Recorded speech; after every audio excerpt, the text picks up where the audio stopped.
show us much more than music, it's ministry. Of course, DJ Mwendo. We live at JahRock'n with the big homie John Givez. Yeah. Dream Junkies in the building. Word up. First time in New York City, huh? Yeah, man, it's pretty dope out here, man. What's your impression of the city so far, man? Where you been?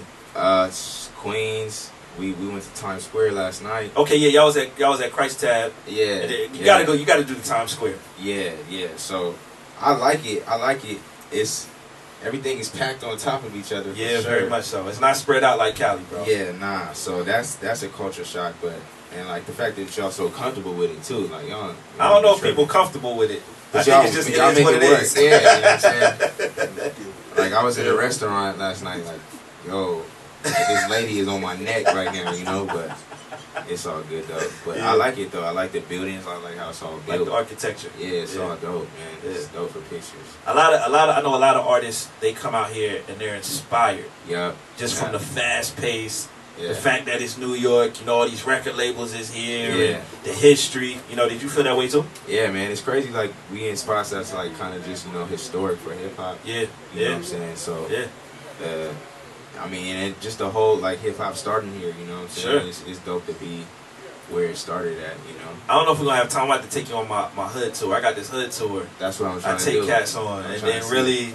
You know what I'm saying? Yeah. I'm trying to see the Marcy projects. Oh, that's easy. That. Yeah. For sure. That's good, man. It's good. So John Givez, man, let's start with your story, brother. Like, how'd you even get to know the Lord? How'd you get into doing Christian rap? You know? So I was raised like, you know, Christian. I was raised in the church. Okay. My pops a preacher, and my mom, she directed in the choir. Oh wow! And you're from Cali? Cali? I'm from Cali. Okay. Yeah. But you know, we lived in this place. We call it Deep Valley. Okay. In Oceanside, California, and so that's down San Diego. Yeah. Okay. It's Oceanside, but it's San Diego County. Got it. You know what I'm saying? So yeah, you know, I had a great home, just with that solid foundation, sure. Faith, and you know all that, but. I have friends and that didn't have the same home environment that I had, you know what I'm saying? So I go outside and my friends don't got the same, you know, so a lot of them are missing fathers, you know what I'm saying? Stuff like that. So, you know, just growing up and hanging out with your friends, you got, you know, your parents love on them too, you know what I'm saying? It's like, well, you know, I'm loyal, like you build this camaraderie for your friends, you know what I'm saying? And when that happened, you know, we grow up and then people from other neighborhoods, you know, kind of not getting along with us, you know what I'm saying? So it's like you kind of get into this swing of things, and you ride for the people that you came up with, type thing. Yep. And almost like an informal game. Right. You know what I'm saying? So I was going to church still, and there became a point like when I got in my teens where I was just like, I'm cool off church.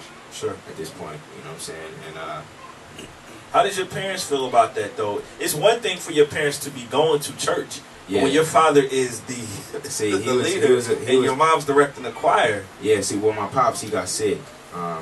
He from the war, post-traumatic stress disorder. Okay. And he had a schizophrenia and stuff like that. Wow. He did. So,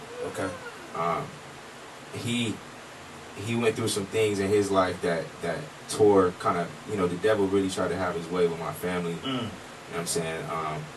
To where, like, the devil got the head, so then everything was like, you know what I'm saying? My mom's still going to church, you feel me? Yep. But I'm wilding. But it's not the same. It's not the same when daddy's not in the... You dig? So he coming up from like 0 to 9, no games, you know what I'm saying? Like you in church, you feel me? Yeah. 4 days a week. Right. You know what I'm saying? Prayer meeting, you know what I'm talking about? Choir rehearsal. Yeah. The adults and the children. Hey, hold up, that's old school. You talking prayer meetings? Nah, prayer meeting, bro. You know what I'm saying? All that, like Baptist. Yeah, so you in there with the deacon getting up doing the testimony in the scripture. Yeah, all that. You know what I'm saying? They make a little kid get up and do something. You know what I'm saying? It was crazy, but yeah. So when he was diagnosed with that disorder, it took a little while for him to be diagnosed. He was just tripping at first, and then. You know, that took a toll on me. Some things happened to me. Some things happened, you know, to just the family that kind of had me in a position to kind of just be like, well, it's cool in the street though, you know what I'm saying? Yeah. Like my family life is crazy right now. And then it made me, I mean, looking back at it now, I understand why so many of us was out in the street. It's like my family life is crazy and I don't even want to deal with this.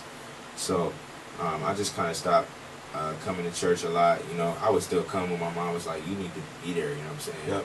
But and then plus the church that we went to was on the east side, and that was like a essay hood. And because of my friendships and who I'm affiliated with, it was like you come to church and they banging on you at church. Wow. You know, so it was like that. Yeah, like that's the church serious. is in the heart of the east side. So it's like you got Pasola gang and then you got east side Crook Mob against the Crip. That's a Crip set. But so you was banging for real, not I said informal. See, I wasn't banging. Like I was just hanging around with straight up gangbangers. Like, you know what I'm saying? Like, so you was affiliated.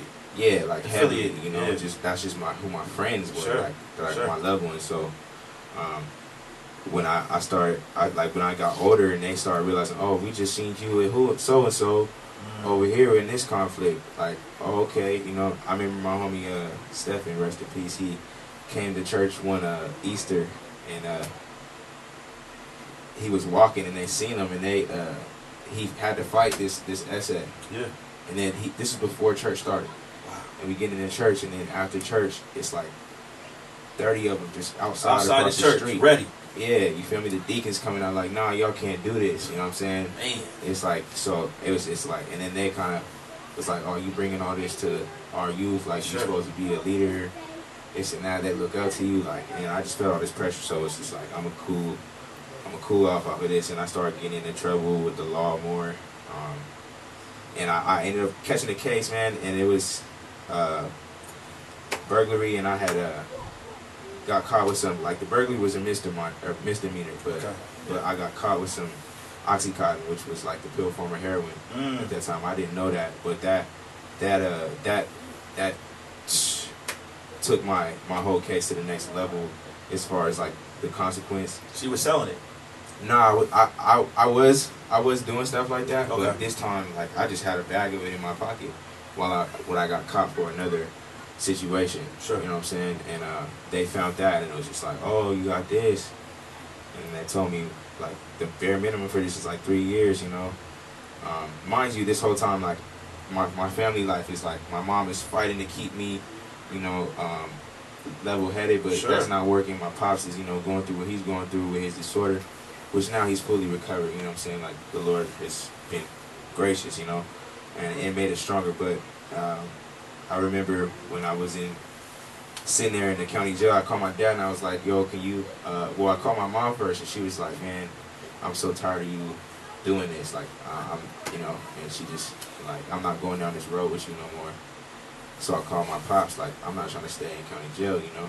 And he came and he bailed me out. And, like, that was where the Lord started our reconciliation. Wow. And I remember sitting in the holding tank with a bunch of other fools.